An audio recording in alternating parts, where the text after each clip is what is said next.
हाय, atomic habits भाग दुसरा. सगळ्यात पहिल्यांदा आपण बघूया की सवयी लागतात कशा. त्या 4 टप्पे आहेत सवयीचे. पहिलं म्हणजे क्यू, सूचना. दुसरं म्हणजे क्रेविंग, एक इच्छा. तिसरं म्हणजे रिस्पॉन्स, जी इच्छा निर्माण होते त्याला रिस्पॉन्स. आणि चौथा म्हणजे मोबदला. पहिला क्यू म्हणजे सूचना, म्हणजे आजूबाजूला आपल्याला काय दिसतंय, आपल्याला काय सूचना मिळत आहेत. समोर आपल्याला इकडे आईस्क्रीम दिसते, तिकडे कोल्ड्रिंक दिसते, ह्या सूचना आहेत. ते बघितल्यानंतर मग तुमची इच्छा निर्माण होते, क्रेविंग होतं की अरे हे जर का मी खाल्लं, हे जर का मी प्यायलं, हे जर का मी पाहिलं तर मला आनंद मिळेल, मला काहीतरी दुसरं मिळेल. सो मग त्याला तुम्ही रिस्पॉन्स द्यायचं ठरवता. आता हा रिस्पॉन्स देताना तुम्ही जे करणार ते सोपं आहे, अवघड आहे, ह्याच्यावर ती सवय लागते का नाही हे ठरतं. जर का अवघड असेल तर एखाद्या वेळेस तुम्ही रिस्पॉन्स देणार नाही आणि ती सवय लागण्याची शक्यता कमी होईल. पण जर का पटकन तुम्हाला कोल्ड्रिंक उचलता आलं, पटकन एखादा केकचा तुकडा किंवा आईस्क्रीम उचलता आलं, खाण्यापिण्याबद्दल मी बोलतोय कारण त्या सहज अवेलेबल असणाऱ्या गोष्टी आहेत, तर तुमचा रिस्पॉन्स अतिशय सोपा आणि सहज त्याला दिला जातो. त्यामुळे या खायच्या सवयी पटकन लागू शकतात. आणि रिवॉर्ड, मोबदला तर तुम्हाला माहितीच आहे, मिळणारा आनंद, एक सॅटिस्फॅक्शन. सो ह्या 4ही गोष्टींची जर का पूर्तता झाली तरच तुम्हाला सवय लागू शकते. हे फार महत्त्वाचे पॉईंट आहे. अगदी सोपं आहे, हे सगळ्यांना माहिती आहे, पण सवय लागणं न लागणं हे ह्याच्यावर अवलंबून आहे. चांगल्या सवयी लागणं तसं सोपं आहे, फक्त एक मात्र आपण नक्की केलं पाहिजे. कुठलेही एक्सक्यूज ठेवायची नाही की हे झालं म्हणून आणि ते झालं म्हणून, मग नाही तर काही होणार नाही, कारण एक्सक्यूजला काही लिमिटच नसते. दुसरं जेम्स असं सुचवतात की सवय लागायला मोटिवेशनची गरज असतेच असं नाही. साध्या आपल्या घरच्या रोजच्या परिस्थितीनुसार आपण आपल्या सवयी लावू शकतो. पलंगाचा झोपण्याशी, खुर्चीचा वाचनाशी, डेस्कचा काम करण्याशी जर का तुम्ही संबंध जोडलात तर त्याप्रमाणे तुम्ही तुमची प्रोडक्टिव्हिटी वाढवू शकता. जर का घर मोठं असेल तर फार उत्तम, तुम्ही तुमची एखादी खोली ऑफिस म्हणून करू शकता. हे सगळं करणं सोपं आहे, ठरवणं अवघड आहे, पण या सवयी लागू शकतात. आपली आजूबाजूची परिस्थिती बदलली की आपल्या वाईट सवयीही कशा सुटू शकतात हे जेम्स एक फार छान उदाहरणाने समजावून सांगतात. अमेरिका व्हिएतनाम युद्धाचं 16वं वर्ष होतं आणि काँग्रेसमन मॉर्गन मर्फी आणि रॉबर्ट स्टील हे दोघंजण व्हिएतनामच्या युद्धतळाला भेट द्यायला गेले. जेव्हा तिकडे गेले तेव्हा ते थक्क झाले हे पाहून की जवळजवळ 20% अमेरिकी सैनिक हे हेरोईनच्या आहारी गेले होते. परत आल्यावर त्यांनी अमेरिकन गव्हर्नमेंटला हे सांगितल्यावरती अमेरिकन गव्हर्नमेंटनी त्या सैनिकांना इमिजिएटली पुनर्वसन करण्यासाठी अमेरिकेत बोलावून घेतलं. त्यांचं रिहॅबिलिटेशन झाल्यानंतर फक्त 5% सैनिक हे पहिल्या वर्षात पुन्हा हेरोईनच्या आहारी गेले, तर फक्त 12% सैनिक हे दुसऱ्या आणि तिसऱ्या वर्षाला पुन्हा हेरोईनच्या आहारी गेले. म्हणजेच जवळजवळ 85 ते 90% सैनिक हेरोईनसारख्या भयानक सवयीतनं, अतिशय वाईट सवयीतनं बाहेर पडू शकले. याचं कारण असं होतं की व्हिएतनामला 4ही बाजूना हे ॲडिक्ट सैनिकच त्यांच्या बाजूला होते. ते सैनिक स्वतः घरापासून हजारो मैल लांब होते, सतत युद्धाचं दडपण होतं. 4ही बाजूंकडनं सूचना हीच होती की हे हेरोईन तुम्हाला उपलब्ध आहे, तुमचा जो काय आत्ता त्रास आहे तो कमी करण्यासाठी याचा तुम्ही उपयोग करू शकता. ही परिस्थिती बदलल्यानंतर सैनिकांची हेरोईनची सवय सुटली. मगाशी मी तुम्हाला जे सांगितलं की खुर्ची, डेस्क, पलंग ह्याच्याशी तुम्ही जसा संबंध जोडा आपल्या परिस्थितीनुसार, त्याचंच हे कॉन्टेक्स्ट वेगळं आहे, पण उदाहरण अतिशय मार्मिक आहे. याचा विचार प्लीज करा. तुम्ही तुमच्या एखाद्या वाईट सवयीबद्दल विचार करून बघा. आजूबाजूची परिस्थिती तुम्हाला कशी बदलता येईल जेणेकरून ती सवय तुम्हाला सोडायला मदत होईल. ड्रग ॲडिक्टला फक्त हे सांगणं बरोबर नाही की तुझ्यावर कंट्रोलच नाही. ॲट द सेम टाइम त्याच्या आजूबाजूची परिस्थितीही बदलली गेली पाहिजे जेणेकरून त्याला ह्या ड्रग्सची सूचनाच मिळणार नाही. त्याला त्याच्या कंट्रोलपेक्षा डिसिप्लिनवरती जास्त भर द्यायला लागते. सवय एखादी लागणं सोडणं याचा मोटिवेशनपेक्षा जास्त डिसिप्लिन हा महत्वाचा भाग आहे. बघा तुम्हाला पटतंय का? कधीतरी तर या सवयी इतक्या त्रासदायक होतात की तुम्हाला तुमची रोजची कामं करणं पण शक्य होत नाही, आणि हे तुम्हाला कळत असतं, पण तरी ते बदलता येत नाही तुम्हाला. सतत फोन चेक करणं खूप सवय आहे लोकांना, इन्क्लुडिंग मी, आणि मी आत्ता झगडतोय ती सवय माझी बदलण्यासाठी. जेम्स असं सुचवतात की एखादी सवय जर का तुम्हाला बदलायची असेल तर ती कुठल्या तरी दुसऱ्या एका कामाबरोबर जर का तुम्ही जोडलीत की ते काम केलं तरच मी हे करीन, तर ती सवय बदलायला किंवा ती सवय कंट्रोल करायला तुम्हाला मदत होईल. एक क्रिकेट वेडा होता. कुठलीही जगात मॅच चालू असेल की त्याला सतत क्रिकेटचं अपडेट बघायची सवय होती. मोबाईलवर आज तुम्हाला सगळंच बघता येतं. त्याच्यात त्याचं सेल्सचं काम होतं ते बिघडत होतं. तर त्यांनी असं ठरवलं की मी रोज 3 सेल्स कॉल झाले की मग मी एकदा फक्त क्रिकेटचा स्कोअर चेक करेन. ह्याच्यात त्याची कामंही व्हायला लागली, सवयही कंट्रोल झाली, आणि क्रिकेटचं स्कोअर बघण्याचा त्याचा आनंद अबाधित राहिला. हा एक प्रयोग आहे, करून पाहायला काय हरकत आहे.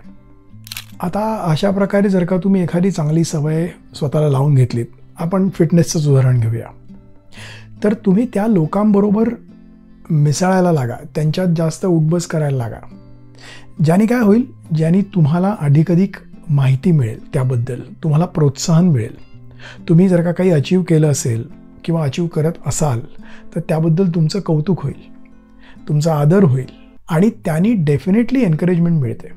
जर का काही अशा लोकांबरोबर तुम्ही मिसळायला लागलात की ज्यांचा फिटनेसशी संबंध नाही आहे, तर ते लोक तुमची मस्करी करायला लागतात आणि ते थोडं डिमोटिवेटिंग होऊ शकतं. So just be careful about it. हे तर जगजाहीर आहे की वाईट सवयी ह्या अतिशय अट्रॅक्टिव्ह असतात, चांगल्या सवयी ह्या ॲब्सोल्युटली अनअट्रॅक्टिव्ह असतात. व्यायाम करण्यासारखीच सवय बघा, कष्टाची आहे, अनअट्रॅक्टिव्ह आहे. आपल्या सगळ्यांना त्याचं महत्त्व माहिती आहे, ते गरजेचं आहे हेही आपण जाणतो, पण आपण करत नाही. जर का व्यायामाची सवय तुम्हाला लावायची असेल तर तुम्ही जर का स्वतःला हे समजवायला लागलात किंवा मोठ्याने हे म्हणायला लागलात की चला आता आपण आपली सहनशक्ती वाढवण्यासाठी, आपला एन्ड्युरन्स वाढवण्यासाठी आपल्या शरीराला तयार करूया, आपलं पुढचं आयुष्य आनंदाने जाण्यासाठी, आपल्याला आयुष्याचा पुरेपूर उपभोग घेण्यासाठी आपण शरीर तयार करूया, तर हळूहळू तुम्हाला व्यायामाची आवड लागू शकते. हसण्यावारी नेऊ नका, करून बघा. मी मगाशी म्हटलं तसं ह्या पुस्तकात सगळे त्यांनी प्रयोग दिलेत आणि हे सगळे करता येण्यासारखे आहेत. सो हे प्रयोग करून बघा, मग आपण भेटूया. पैसे वाचवणं ही अशीच एक सवय. पैसे वाचवणं म्हणजे त्याग करणं असं न समजता माझा उद्या मला अजून मजबूत करायचा आहे, माझा उद्या मला अजून आनंदात घालवण्यासाठी मी आज थोडीशी काटकसर केली तर काय हरकत आहे. ही ॲटिट्यूड जर का तुम्ही डेव्हलप केली, समजा रोजची कॉफी तुम्ही बाहेर पित असाल, त्याच्याऐवजी घरी जर का तुम्ही ती कॉफी घेऊन निघालात आणि रोजचे 50 रुपये जर का वाचवायला लागलात, ते इमिजिएटली तुमच्या अकाउंटला ट्रान्सफर करून टाकायचे. म्हणजे याच्यात तुम्हाला कॉफीचे पैसे वाचवल्याचा आनंद, पण घरी तुम्ही कॉफी घेतल्यामुळे कॉफी प्यायल्याचाही आनंद, हे सगळं मिळू शकतं. पटतंय का बघा? कुठलीही सवय लागण्यासाठी त्याची कृती करणं महत्त्वाची आहे. त्याच्याबद्दल बोलणं, त्याचा विचार करणं, त्याचं प्लॅनिंग करणं हे ठीक आहे, पण जोपर्यंत तुम्ही कृती करत नाही तोपर्यंत तुम्ही पुढे सरकणार नाही. ह्यासाठी 2 मिनिट रूल जेम्स सांगतात. 2 मिनिट रूल म्हणजे असं की जर का तुम्हाला रोज वाचायची सवय लावायची असेल, झोपायच्या आधी तुम्हाला काहीतरी वाचायचं ही सवय लावायची असेल, तर फक्त पुस्तक उघडून 1 पान वाचण्यापासून सुरुवात करा. संध्याकाळी तुम्हाला चालायची जर का सवय लावायची असेल तर फक्त शूज घालून बाहेर पडा, 5च मिनिटं चाला. हे तुम्ही करायला सुरुवात केलीत की त्याच्यात आपोआप पुढे सुधारणा होत जाणार. आपण सवय चॅलेंज म्हणून घेऊन उपयोगाची नाही की कसं होत नाही मी बघतोच, मग नाही लागत ती सवय. ती सहज होण्यासारखी कृती असू दे. शूज समोर दिसू देत, पुस्तक तुम्ही झोपायच्या पलंगाच्या बाजूच्या टेबलवरती सहज दिसू दे, जेणेकरून तो अटेम्प्ट होईल रोज. आणि मग तुमची एका पानाची 2, 5, 10 पानं कधी होतील तुम्हाला कळणार नाही. चालणं 5 मिनिटांवरून अर्ध्या तासापर्यंत कसं जाईल कळणार नाही. पण ही कृती महत्त्वाची आहे. Start showing up every day. That is a must. आता एखादी चांगली सवय तुम्हाला लागली तर ती तुम्ही कंटिन्यू कशी कराल, तितक्याच उत्साहात ती कंटिन्यू कशी कराल, ह्याला एक जेम्स फार छान उदाहरण देतात. जिमचंच उदाहरण घेऊया. मी सारखं फिटनेसबद्दल का बोलतोय, कारण फिटनेस आज सगळ्यांसाठी गरजेचं आहे, सगळ्यांना ते माहिती आहे. पण तरीही बहुतेक लोकांची जिम्नॅशियमना डोनेशन्सच जात आहेत, व्यायाम होत नाही आहे. सो ती सवय तरी कमीत कमी हा एपिसोड ऐकून तुम्हाला लागावी अशी माझी अगदी मनापासून इच्छा आहे. तर जर का तुम्ही रोज जिमला जायला लागलात तर कॅलेंडरवरती रोज एक फुल्ली मारत चला. एखाद्या महिन्यानंतर सहज नजर टाका त्या कॅलेंडरवर. तुम्हाला तुमचाच अभिमान वाटेल. तुम्हाला तुम्ही रोज जिमला जाताय ह्याचा स्वतःला पुरावा मिळेल. Nothing succeeds like success. जसं 1, 2, 4, 6 महिने जातील तसा त्याचा तुम्हाला शरीरावरती परिणाम दिसायला लागेल, तुमच्या तब्येतीवर परिणाम दिसायला लागेल. कधीतरी तुमचं जिम चुकणार, कधी आजारी पडणं होईल, कधी रात्री उशिरा झोप लागणं असेल. पण मग त्यावेळेला एक पथ्य पाळा. सलग 2 दिवस तुमचं जिम चुकणार नाही याची खबरदारी घ्या. दुसऱ्या दिवशीचा फुल्लीचा मार्क नसणं ही एखाद वेळेस वाईट सवयीची सुरुवात असू शकते. आणि हे मी करतोय. गेल्या 10 ऑगस्टपासून अगदी स्पेसिफिक सांगायचं तर मी जवळजवळ रोज सकाळी स्विमिंग करतोय. ऑलमोस्ट आठवड्यातले माझे 5 दिवस तरी स्विमिंग होत आहे. आणि त्या फुल्या बघतोय मी कॅलेंडरवर मारलेल्या, आणि मला खरंच त्याचा उपयोग होतोय. 100% जर का तुम्ही 50% ग्रोथ मिळवली तर 150 वर जाल. पण 150 मध्ये फक्त 33% जर का तुमची कुचराई झाली तर तुम्ही 100 वर येऊ शकता. कळतंय तुम्हाला? 50% मिळवलेली ग्रोथ कमी व्हायला फक्त 33% चूक तुम्हाला करायची आहे. ती आपण होऊ नाही द्यायची. That is the challenge. आता असं समजूया की तुम्ही जिम रेग्युलर चालू केले वजन कमी करण्यासाठी, आणि त्यामुळे वजनाचा चेकही तुम्ही ठेवताय. पण म्हणावं तसं वजन तुमचं कमी होत नाही आहे. कधी कधी काय होतं की तुमची फॅट कंटेंट, चरबी तुमची कमी होत असते, पण मसल मास वाढत असतो व्यायामामुळे. त्यामुळे वजनात फरक होणार नाही, म्हणावं तितका फरक होणार नाही. पण तुम्हाला नियमित लागणारी झोप, तुमची स्किन छान होणं, नियमित लागणारी भूक, हे सगळे व्यायामाचेच फायदे तुम्हाला बघायला मिळतात, अनुभवायला मिळतात.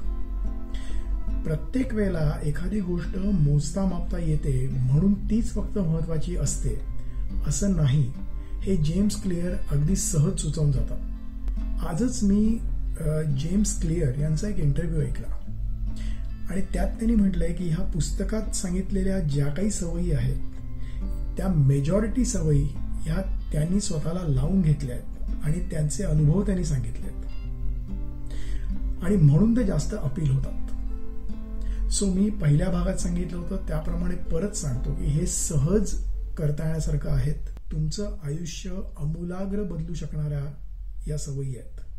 या हसण्यावारी नेऊ नका. हे छोटे छोटे प्रयोग सातत्याने अतिशय सिरियसली करायला सुरुवात करा. तुम्हाला डेफिनेटली त्याचे चांगले रिझल्ट मिळतील. आणि अटॉमिक हॅबिट्स हे पुस्तक जरूर वाचा. या 2 एपिसोडमध्ये मी फक्त त्या पुस्तकाची झलक दिली आहे. गेल्या 1.5 वर्षात या पुस्तकात सांगितलेल्या बऱ्याचशा चांगल्या सवयी मी लावून घेतल्या. अजून पुष्कळ शिकायचं आहे, पण सुरुवात नक्की झाली आहे आणि त्याचा फायदा होतोय मला. सो तुम्ही अटॉमिक हॅबिट्स हे पुस्तक घ्या, वाचा, आणि तुमचं आयुष्य आमूलाग्र बदलेल अशा सवयी स्वतःला लावून घ्या. All the very best. आणि आमचा चॅनल सबस्क्राईब करायला विसरू नका. आमचा हा एपिसोड तुम्हाला चांगल्या सवयी लागाव्यात अशा वाटणाऱ्या सगळ्या माणसांपर्यंत पोहोचवा, आणि तुमच्या सवयीचे परिणाम, तुमच्या सवयीचे फायदे आम्हाला कॉमेंट्समध्ये कळवा.